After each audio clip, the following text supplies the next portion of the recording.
So guys, hello. I wanted to react to something I read on social media. Actually, this is something na gusto ko sana pag-usapan in the latter episodes sa podcast because we just launched the podcast recently. And now, syempre, there's more avenues to talk to you guys.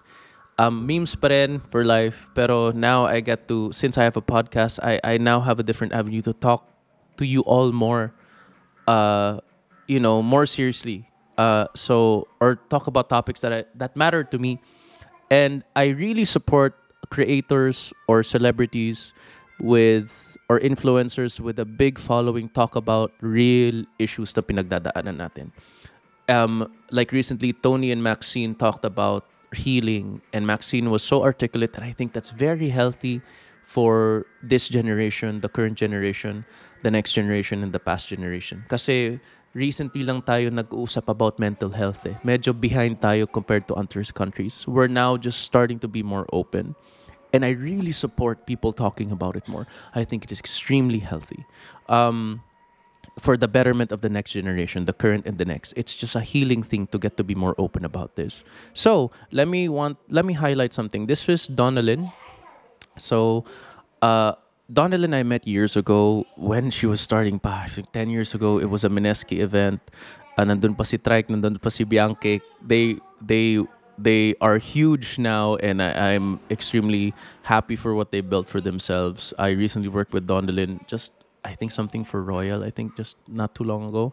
But Donnalyn, in terms of a creator, she definitely knows what she's doing. She's a very intelligent lady. And she's trying to say something here. So let's read what she said. Sabi niya, ang pagmamahal sa magulang hindi pinipilit. Minamahal ka ng anak mo dahil sa pagmamahal na pinapakita mo sa kanya. Natututo ang anak magmahal through their parents and the way they show love. Kaya dapat bilang magulang, mahalin mo ang anak mo nang matuto siya kung paano magmahal sa'yo at sa ibang tao. Never the other way around. Cause, how can you expect your child to love you right if ikaw hindi mo ginagawa sa kanya? Dapat reciprocal. Kasi pag hindi, saan siya matututo? Sa movies, sa mama ng friends niya, sa ibang tao, parang mali. Pansin niyo na ako, parang salamin ang mga anak kung paano kayo sa kanila. Madalas ganun din sila sa'yo. Hindi yun sadya. Yun lang talaga ang naituro sa kanila. Kung sobrang mapagmahal ng anak mo, dahil yun siguro sa pagmamahal na pinakita mo sa kanya. Now, what is Donlin trying to say here? First of all, I completely agree with what Donnalyn said. What's basically she's saying is, it is our responsibilidad ng magulang na palakihin at mahalin ng maayos ang kanilang mga anak. Kasi yung mga anak, hindi naman nila desisyon na, ipanganak sila. It was our decision to put our children into this world. And because tayo nagdesisyon nun, responsibilidad po natin yan. Na mahalin sila ng tama, palakihin sila ng maayos, and make sure they have the best life that we can give them to the best of our ability, right? As long as nasa puso natin that we try to do that at tanggap natin na responsibilidad natin sila at dapat natin silang mahalin. It is on the parents to do that properly or right the best way that they can, right? Now, here is where things get a little bit, and I think this is something na talagang I don't know. I don't want to call it toxic parenting, or I don't think it's just a healthy perspective. But look at yung sinagot to dito ni Ligaya Peralta. By the way, guys, if you put everything in public, you are of course being open to being called out in public as well. So I'm simply reacting to kung anong comment, okay? I'm not calling you out. I'm just trying to paint a picture here. Ligaya says, hindi po sa lahat ng circumstances ang bata ay sasalamin sa kung paano ito pinalaki ng magulang. Children nowadays are very different. Kaya minsan napaka-unfair kung mahusgan ang mga magulang sa kung anong tinuturuan ng anak. Kadalasan sinasabi pa, ang isang bata salbahe, sinong magulang mo? Ganyan ba pinalaki ng magulang mo? Walang magulang ang nangarap ng hindi mabuti sa anak. Minsan kahit gaano nakabuti o kaayos panalaki ang bata, meron at meron talagang bata na sutil. Yan ang isa sa pinakamalaking struggle at burden ng isang magulang. Pinalaki mo ng ayos pero taliwas ang kanilabasan. Ibang environment ngayon, ang mga bata, they want to experiment and explore, lalo pat nandyan ang technology and social media. So, what is Ligaya trying to say here? even if we try to do our best, minsan, correct me if I'm wrong, Ligaya, ha, ito yung pagkakaintindi ko sa'yo, minsan, even if we try our best, sutil lang talaga yung bata. Okay? Minsan, ganyan na siya, pasaway talaga siya. I personally disagree. Okay? And I reacted to Ligaya here. I basically said, really? Sutil na, wala bang reason kung bakit sutil yung bata? Kung bakit siya pasaway? Kung bakit siya hindi nakikinig? Really? You're saying that your way was the best way you could have done it and wala nang ibang paraan kung paano sana magawa? Maybe walang reason kung bakit siya sutil? Baka may nagawa nung bata siya na hindi na-address na maayos? Baka yung pag-communicate mo sa bata, baka hindi mo nagawa the best way? Mga bata, iba-iba yan ha. What I learned from having my son here, hi baby, yeah. What I learned is, yung bata, even at like 3, 4, 5, mga 5, may personality na yan. Tao na po sila. May sarili na po silang personality. That's what I've learned raising our son. Na tao sila na may sariling feelings. And we have to acknowledge them.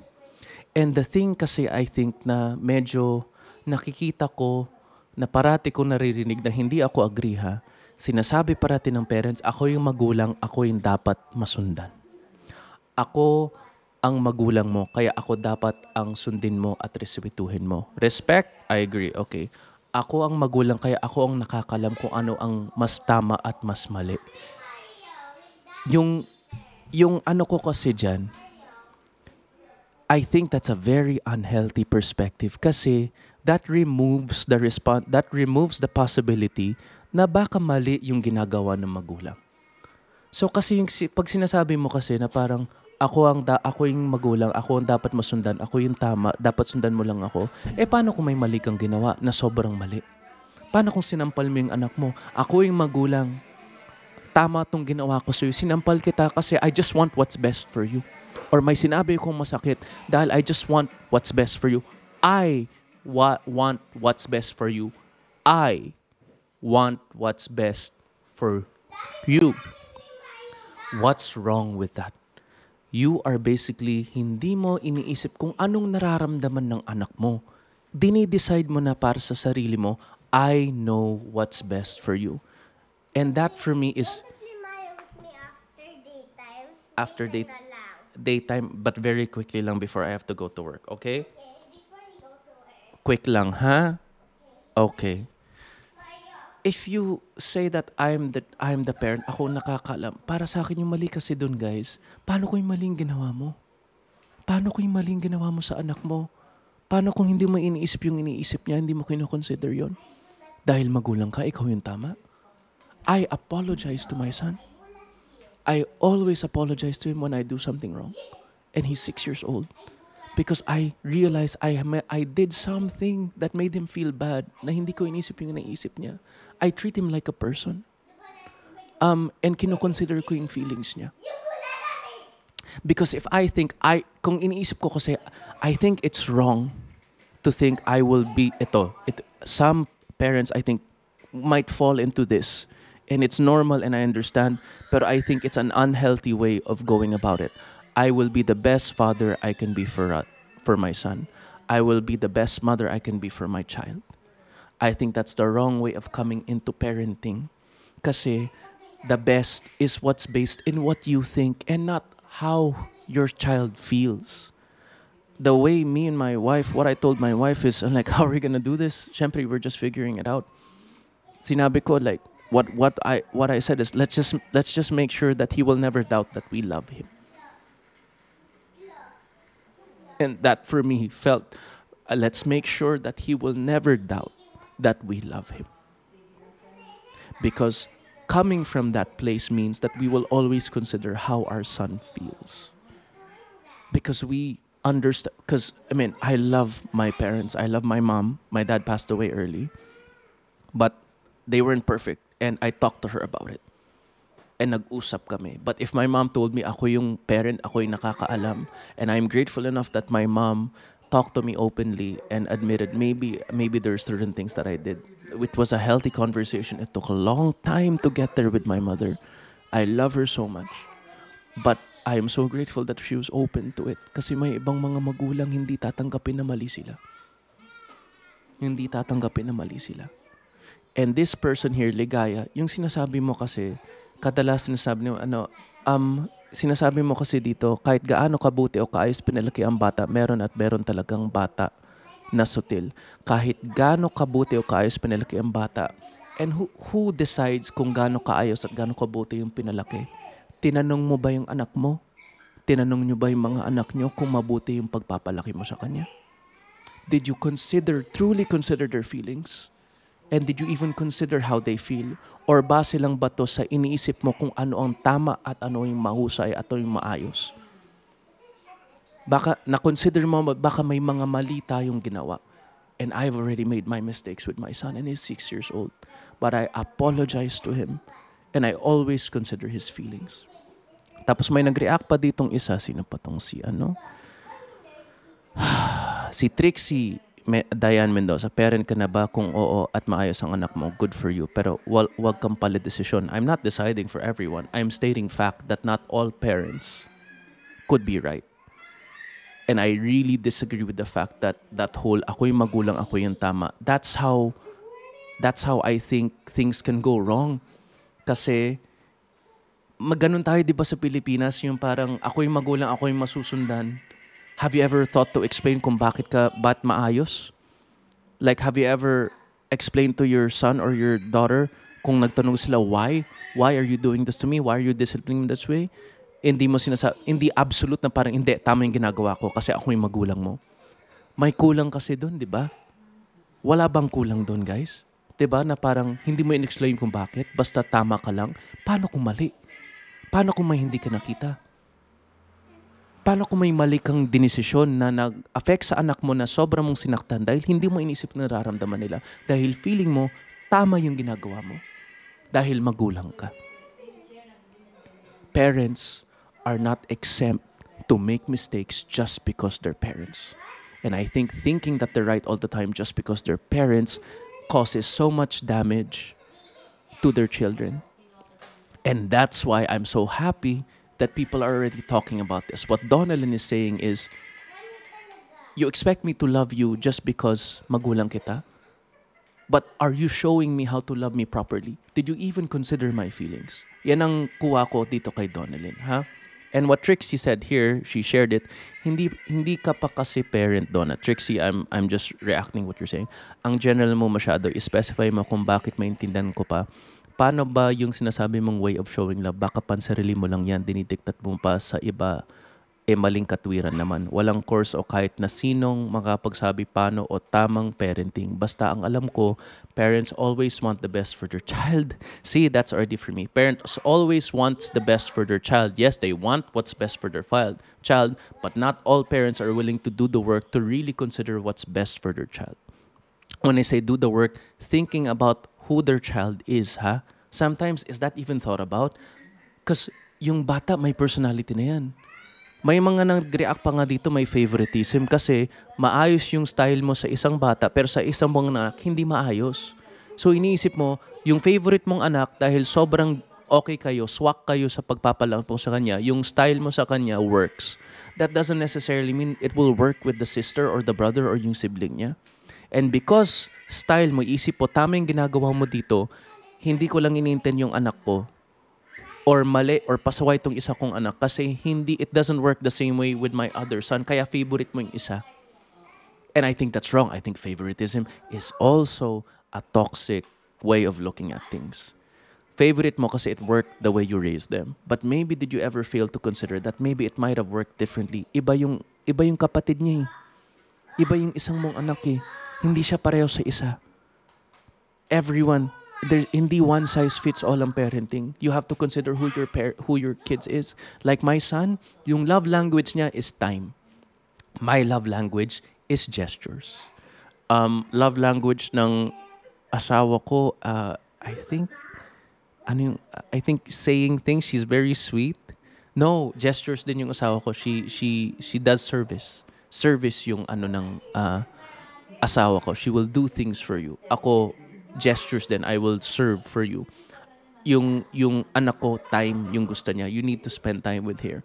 And when my love language is not time, kasi it's gestures, sometimes kasi I'm so busy, alam ko that he wants me to spend time with him. And yun naman for most, 'di ba? For most kids, love language talaga time. And I know when I fall short with him. Kasi if I give him everything gestures, if I go with my love language, which is bigyan ko siya lahat ng mabibigay ko sa kanya, all the toys, all the things, but I don't spend time with him, I know may magkukulang ako. And I do fall short with that, huh? And I do apologize to him when I don't spend time with him. But I always try to explain why to him. Na, anak, pasensya na. Like, I'm working. Why does daddy work? And then he always answers, so you can take care of us. He says that. And sometimes he says it na may sama ng loob because he still wants me to spend time with him. But at least I'm explaining to him why I can't spend so much time with him because my schedule is so full. And, that doesn't excuse me from not spending time with him, huh? I'm not justifying. If I'm too busy and I can spend time with him, I have to make time. And I'm working on it. And I try to make sure he's happy. But just because I'm taking care of him, which is my responsibility, doesn't excuse me from loving him the right way and spending time with him. Because if I don't spend time with him and just provide with him, then I'm neglecting my child. And I don't want to put a child in this world without properly loving him. I want to love him properly. I don't want to put him in this world para lang ma-neglect. 'Di ba? So, sinasabi dito si Trixie, basta ang alam ko, parents always want the best for their child. Iba-iba yung mga paraan nila. Yes, I agree with that. Iba yung paraan means nila, but that doesn't mean that it works for that particular child. At the end naman, anak lang din naman nagsasuffer pag sawail. Kahit ako nga mismo hirap maging guardian niya, dapat sa anak marunong umintindi, rumispeto, makinig, labas sa kabilang tenga kung di nais pakinggan, and makipag-usap ng tama. Hindi ako perfectong anak, still making it up. Mabigat ang 10 Commandments. Naniwala ako na di ka mabuti sa magulang mo. Ano't ano pa naman, may balik yan sa'yo, either sa health or in any way. Swear. At hindi laging salamin ang anak ng magulang. Nasa choice din ng anak on how to see and understand things around. I agree to some degree dito with Trixie. Sometimes you also have to understand and accept who your parents are. But that doesn't excuse them from the responsibility that they had to do right by their children and raise them the best way they possibly can. And if they made mistakes, nasa desisyon ng bata yan kung gustong intindihin ang mga mali ng mga magulang nila. But hindi yan justification na okay lang magkamali si anak at hindi yan justification na hindi dapat sila mag-sorry or mag-apologize kung mali ang ginawa ng magulang sa anak nila. Those are two very different things, ha? Yes, pwedeng umintindi ang anak. That's okay. Agree ako dyan, Trixie. But talking about things na parang dapat umintindi yung anak dahil mali yung mga magulang nila, hindi dapat. I think choice nila kung gusto nilang umintindi. Agree ako sa'yo. But it doesn't excuse the parents from making a mistake. Dahil it was the parents who brought their children into this world, and tayong nakakaalam kung ano yung tama at mali. Bata sila, they don't know. We have to guide them. And again, your child is a person. You have to consider how they might feel. So, I really think, yes, pwedeng umintindi. Yung mga bata sa mga anak, pwedeng tanggapin, which is, I think, a healthy thing to do. But that doesn't mean that parents at mga magulang they should be responsible for their mistakes. Kung may mali silang nagawa, it doesn't excuse them. So yeah, to a degree I agree what Trixie's saying. Kasi kung nagsorry ka lang sa parents mo na alam mong mali sila dahil tinanggap mo sila at hindi sila nagsorry sa'yo sa pagkakamali nila, may resentment na lalabas dyan, nagsorry ako. Tama ba yun? Kasi kung nag-apologize ka na mali, kung ninakawan ka at naintindihan mo kung bakit siya nagnakaw, dahil kailangang buhayin yung pamilya nila dahil mahirap mo buhay, yes, naintindihan mo. Magsasorry ka ba dun? Ganyan siya. 'Di ba? I just wanted to do what's best for my family. That's why I stole. I'm making an extreme example, ha. Sinasabi ko, okay lang naintindihin ang mali ng tao, pero that doesn't excuse them from the responsibility na nagkamali sila. They can be called out for making mistakes, and I think parents who make mistakes for their children should apologize for the mistake kung mali talaga yung nagawa nila. And I see so many people here. Just because you're a parent doesn't mean you can't be wrong. You have to consider how your child feels. They're a person. They're a person. with their own feelings, their own personality, and you have to respect them and explain to them properly. Hindi lang, ako yung tama, yun lang yun kasi magulang kita. Ang mali kong sinabi, mali yun lang yun dahil magulang kita. Explain why it's right and explain why it's wrong. You always have to explain why so they understand. Kasi kung sinabi mali ka, tama ka, mali ako, it's me who's wrong. Not what I'm doing that's wrong. Those are two very different things. If you call out the person, they think there's something wrong with them.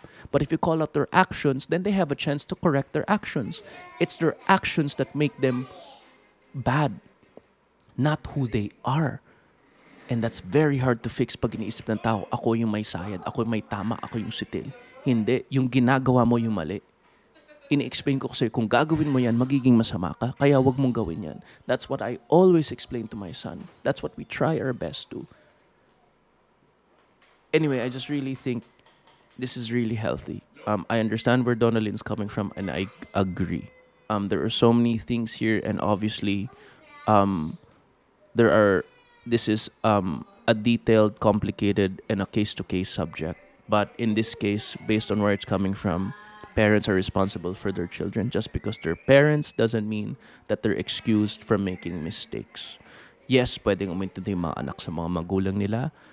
Decision natin yun, especially if you want to accept and forgive. I think that's healthy as well. But if your parents don't apologize to you for the mistakes they made, it's okay to be angry and resent. It's okay to think that that's not right. Kasi kung isipin mo, okay lang yan, magulang ko sa inintindi nila, then you're enabling mistakes. You're being an enabler, which I don't think is healthy. You're nurturing the wrong behavior. And it's okay to call out your parents, especially if they absolutely did make a mistake. It's up to them if they want to accept it or not. I think this is a healthy thing. So, and I'm happy to see people of Donnalyn's stature and following to do things like, what's that? I finished eating now. What? I finished eating now. You're finished? Play Mario with me. Okay, I'll work lang muna. Okay, but after my meeting, we only play for 30 minutes. Okay? Okay. Okay. Because, 20. huh? 20 minutes. Okay. Okay. 20 minutes is not Okay. long. Okay. You're so funny. Okay. Okay. When I do it, Okay. 20 minutes lang, then I have to go to work, huh? 20 minutes is fine. 20 minutes is not long. It's not long. 20 minutes is not long. We'll play, yeah? Not so long, huh? Because I have to go to work 20 today. minutes is 20 minutes much long. It's a little bit long, yeah? Play Mario. Okay, yeah, we'll play Mario, ano ha? At 3 o'clock, ha? At 2 o'clock, okay? Alright, but, okay, so anyway, guys, What if I play first myself? okay, you can play first yourself. But anyways, guys, thank you. Uh-oh. Are you saying thank you? Yeah, I'm saying thank you. I'm talking about something serious. How about if I play Mario first? Yeah, go play Mario first. Okay, And I'll help me follow. out with it. Yeah, okay, wait. I'll help you. Give me 2 minutes. Just wait lang. Give me 2 minutes. Give me 2 minutes. Anyways, guys, I'm not claiming to be a perfect parent. I do make my mistakes. And I have made mistakes. But I am willing to apologize to my son if I made a mistake. And I do. And I explain his actions are wrong by explaining why his actions are wrong. Hindi ko sinasabi mali ka because I'm your father. Tama yan dahil I'm your father. No, I explain his actions. Because if you always explain, then you help them understand why you're doing it. And that's very, very important. I think this is really an important thing. I love that this is being talked about. Obviously, people will share their opinions and everyone has a right to agree or disagree. I just really support this being an open discussion. Okay, 1 second, baby. But anyway, Donnalyn, I think this is very healthy. Glad that you're pushing these conversations, and any creator or influencer or celebrity that are talking about these in a healthy, objective, logical, and factual fashion, hindi emotional ha, yung feeling and coming from the right place where they really just want to openly put this out. I think it's a very, very healthy thing. So, yeah, that was a lot, but yeah. This is definitely another aspect of things that I really want to talk about. Thank you for listening.